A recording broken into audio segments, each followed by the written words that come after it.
प्रभु हम पे कृपा करना, प्रभु हम पे कृपा करना, प्रभु हम पे कृपा करना, प्रभु हम पे दया करना।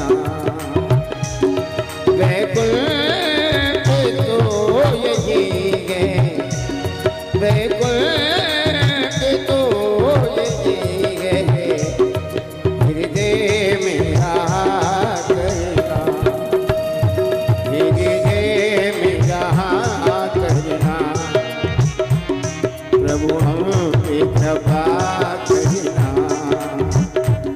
प्रभु हम पे दया करना।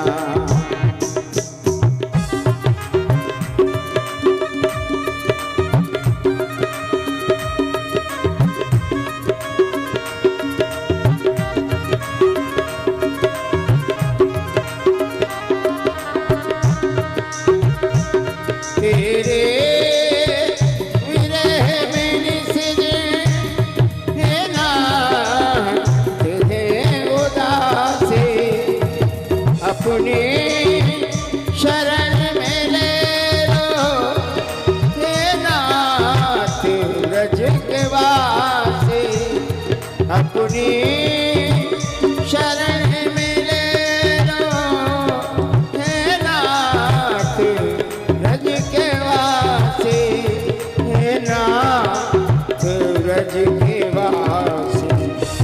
तुम सोहम शब्द खंड हृदय में रहा करना, वैकुंठ तो यही है, हृदय में रहा करना। तुम पे कृपा करना, नाचे मोर बनकर,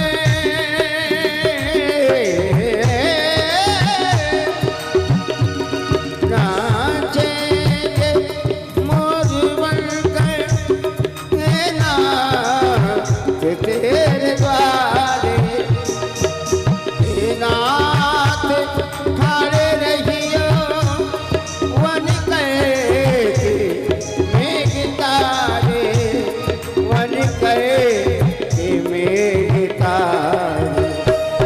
अमृत की धार बनकर हृदय में रहा करना, वैकुंठ तो यही है, हृदय में रहा करना।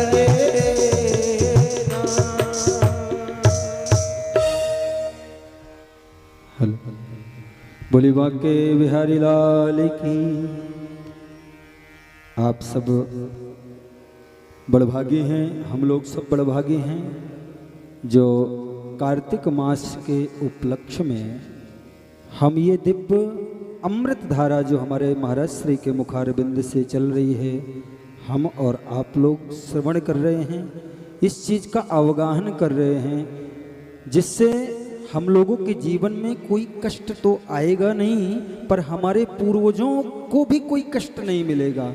और हमारे पूर्वज इस दिव्य दर्शन को देख करके प्रसन्न होते हैं और हम पर आशीर्वाद करते हैं। ऐसी हम सबको कामना महाराज श्री से करनी है, हाथ जोड़ करके, कि आप ऐसा ज्ञान हमें प्राप्त करवाएं कि जिससे हमारे घर का और हमारे जन का कल्याण हो।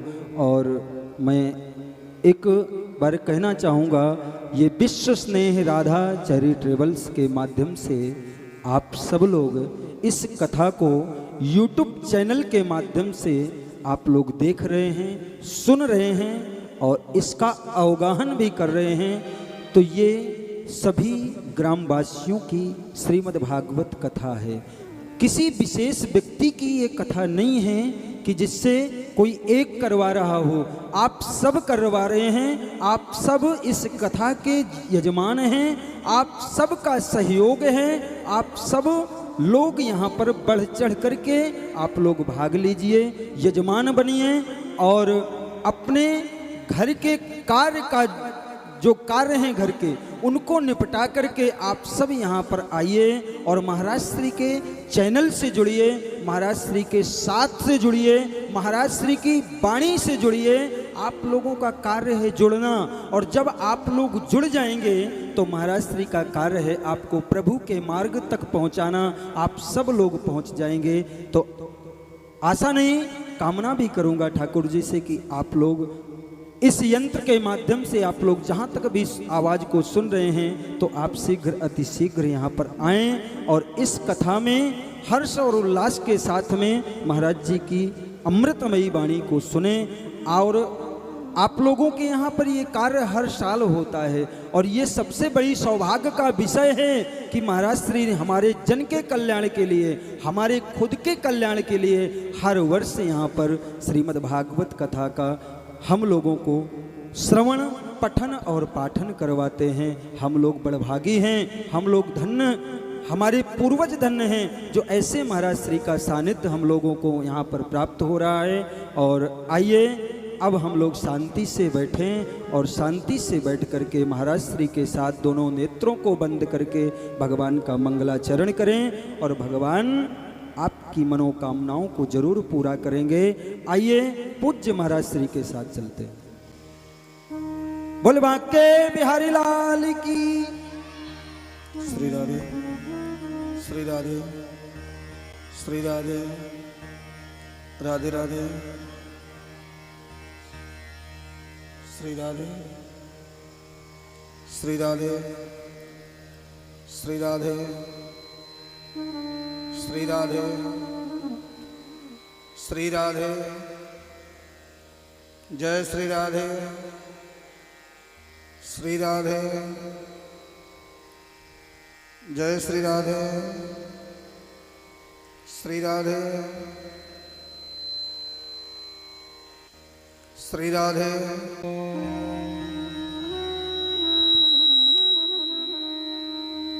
श्री गणेशाय नमः। श्री सरस्वत्यै नमः। श्री वेदपुरुषाय नमः। श्री गुरु चरण कमलेभ्यो नमः। ध्येयं सदा परिभवं मम वेष्टदोहं तीर्थास्पदं शिवविरञ्जनुतं शरण्यं भृत्यार्थहं प्रणतिपालभवाब्धिपोतम् वन्दे महापुरुषोदे चरणारविन्दम्।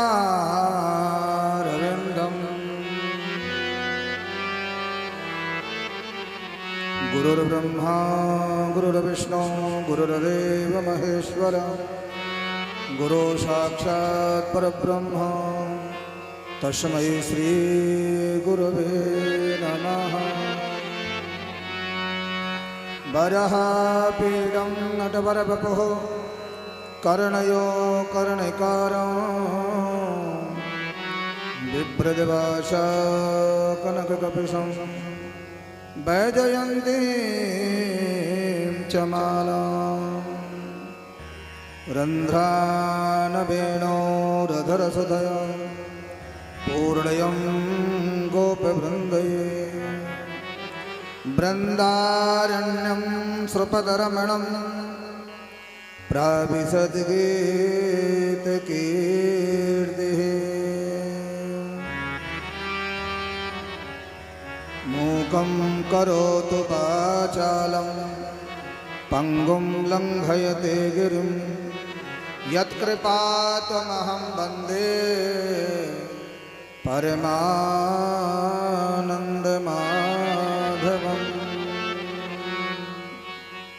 जयन्ती मङ्गलाकाली भद्रकाली कपालिनी दुर्गा क्षमा शिवा धात्री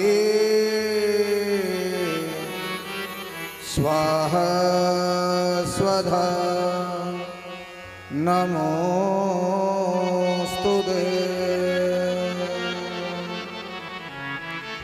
वक्रतुंड महाकाय सूर्यकोटि समप्रभा निर्विघ्नं कुरु मे देवा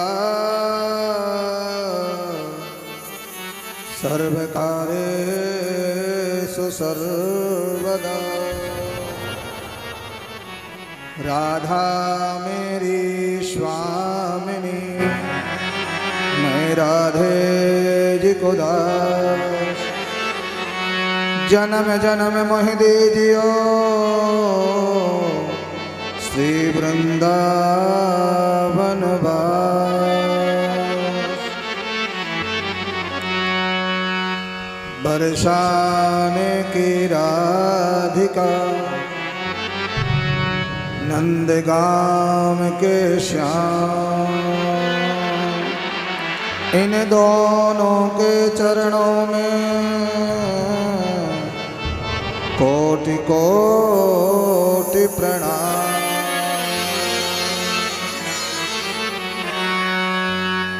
जय जय श्री राधा रमण जय जय नवल किशोर जय गोपी चित चोर प्रभु जय जय माखन चोर जय जय माखन चोर।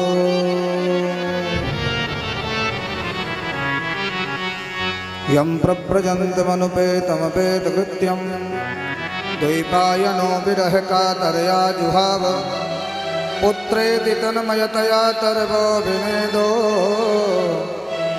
तं सर्वभूतहृदयं मुनिमानतोऽस्मि। परम मंगलमय परात्पर अखिलेश्वर आकारे करुणालय भक्तवांछा कल्पतरु तरण्यत बिरिंदित पीताम्बरधारी भगवान श्री बालकृष्ण लाल की वांग्मयी प्रतिमूर्ति श्रीमद्भागवत महापुराण। प्यारे प्रभु प्रेमियों, श्रीमद्भागवत सप्ताह ज्ञान यज्ञ का आज इस पवित्र नगरी में कार्तिक मास में तृतीय दिवस शुभारंभ हो रहा है। आप सभी ग्रामवासियों को नगरवासियों को भगवान की कथा में भागवत कथा में आने के लिए हार्दिक स्वागत है। उपस्थित भक्तों के हृदय में बैठे हुए गोविंद का मेरा प्रणाम। आप सभी आए हैं प्यारे तो प्रेम से बैठ कर के भगवान की कथा श्रवण करें और आप सभी भक्तों को जो है प्रेम से हमारा राधे राधे। और जो दूर बैठ कर के यूट्यूब के माध्यम से फेसबुक के माध्यम से जो कथा को श्रवण कर रहे हैं, जो दूर बैठ के श्रवण रहे हैं, जो मान लो यहाँ से मानिए जो 10 किलोमीटर के बाद हो या 50 किलोमीटर के बाद, वो तो कहीं भी बैठ कर के कथा सुन सकते हैं। लेकिन नगरवासियों को ग्रामवासियों को भगवान की कथा में बैठ के ही सामने बैठ कर के जहाँ तक भगवान की कथा का दर्शन हो सके, जहाँ तक व्यास जी की नज़र जा सके, उस दायरे में बैठ कर के कथा को श्रवण करना चाहिए, तभी फल प्राप्त होता है। भगवान का दर्शन होता रहे, ठाकुर जी का दर्शन होता रहे, उस दायरे में बैठ कर के भगवान की कथा को श्रवण करना चाहिए। और प्यारे, तुम कितना प्रयास करो कि हम गृहस्थी से छुटकारा मिल जाएगी, कभी आपको छुटकारा मिलने वाला नहीं है। कभी भी आप छुटकारा नहीं पा सकते।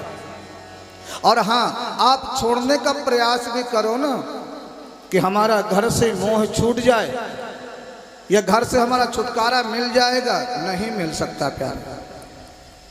कितना प्रयास करना, क्यों? ग्रह कारज नाना जंजाला, गृहस्थ जीवन में नाना प्रकार के जंजाल हैं। तुम नहीं, मैं नहीं, संत क्या, ज्ञानी क्या, कोई भी प्राणी है, भगवान की माया से बचना बड़ा असंभव है प्यारे। किसी भी महीने में देखना, कितने वर्ष के आप हो जाना, विचार करना, 50 वर्ष के है जाओ, 100 वर्ष के है जाओ, 100 वर्ष पार कर जाओ, फिर भी आप जो है घर से छुटकारा नहीं मिल सकता। हाँ, एक बात हो सकता है, यदि वास्तव में आप, एक बात क्या हो सकता है कि आप लोग भगवान से प्रेम करना प्रारंभ कर दो, कन्हैया से प्रेम करना आप लोग प्रारंभ कर दीजिए।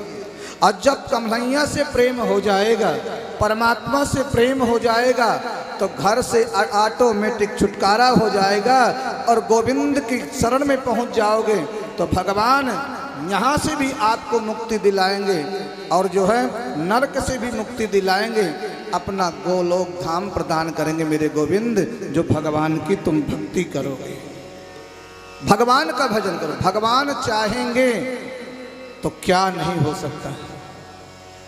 इसलिए भगवान की शरण में आना चाहिए, भगवान के पास। इसलिए परमात्मा का चिंतन जरूरी है।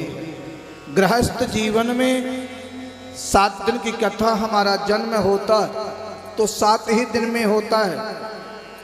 हम कोई दान पुण्य करते हैं तो 7 दिन में करते हैं, कोई पूजा पाठ करते हैं तो 7 ही दिन में करते हैं।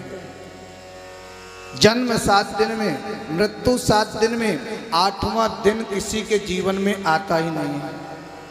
कल आप लोग श्रवण कर रहे थे, राजा परीक्षित, कोई बचाने वाला नहीं है, मृत्यु हो जाएगी। 7वें दिन मृत्यु हो जाएगी और 8वें दिन मुझे कोई नहीं बचा सकता, क्योंकि संत का श्राप लगा हुआ। राजा परीक्षित ने सब कुछ छोड़ दिया, सब कुछ, अपना वैभव, अपना धन, अपनी संपत्ति, सब कुछ छोड़ करके, और वो तो राजा थे महाराज, कितना बहुत कुछ छोड़ना पड़ा होगा, बहुत कुछ। इसलिए थोड़ा सा इको कम, इसलिए महाराज छोड़ना बड़ा असंभव है। भगवान का भजन करने लग जाओगे, भगवान से प्रेम हो जाएगा तो जरूर आप परमात्मा जो है अपना निज धाम प्रदान कर देते हैं। और हाँ, संपूर्ण सुख चाहिए तो भगवान की छत्र छाया में आ जाए। आपने देखा होगा गर्मी कहाँ पे होती है? जहाँ वृक्ष नहीं होते, जहाँ छाया नहीं होती, जहाँ एसी और कूलर की सुविधा नहीं है, वहाँ गर्मी होती है। नंगे पैर चलने की भी आदत डाला करो, गर्मी में रहने की भी आदत डालिए, धूप में भी चलने की आदत डालिए, धूप में भी। और जहां पर महाराज वृक्ष होंगे, वनस्पति होंगे, वहां गर्मी नहीं होती है। इसी प्रकार भगवान की तुम छत्र छाया में आ जाओगे तो कलयुग का प्रभाव नहीं पड़ेगा और आप भवसागर पार हो सकते हैं गोविंद की कृपा से। बोलो जय श्री राधे। इसलिए भगवान का मन और वाणी को पवित्र करते हुए गोविंद का चिंतन करना चाहिए।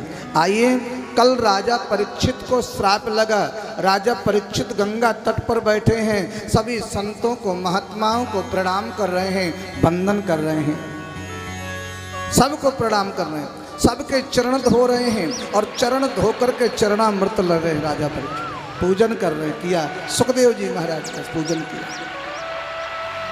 और हाथ जोड़ करके बैठ गए हैं। बोले महाराज, प्रश्न किया, सभी संत महात्माओं ने आशीर्वाद दिया, राजन अब कहीं जाने की जरूरत नहीं है, किसी संत, किसी ज्ञानी के संपर्क में आप लोग जुड़ जाइए, उसके संपर्क में, किसी तीर्थ के संपर्क में जुड़ना चाहिए और भगवान से प्रार्थना करना चाहिए।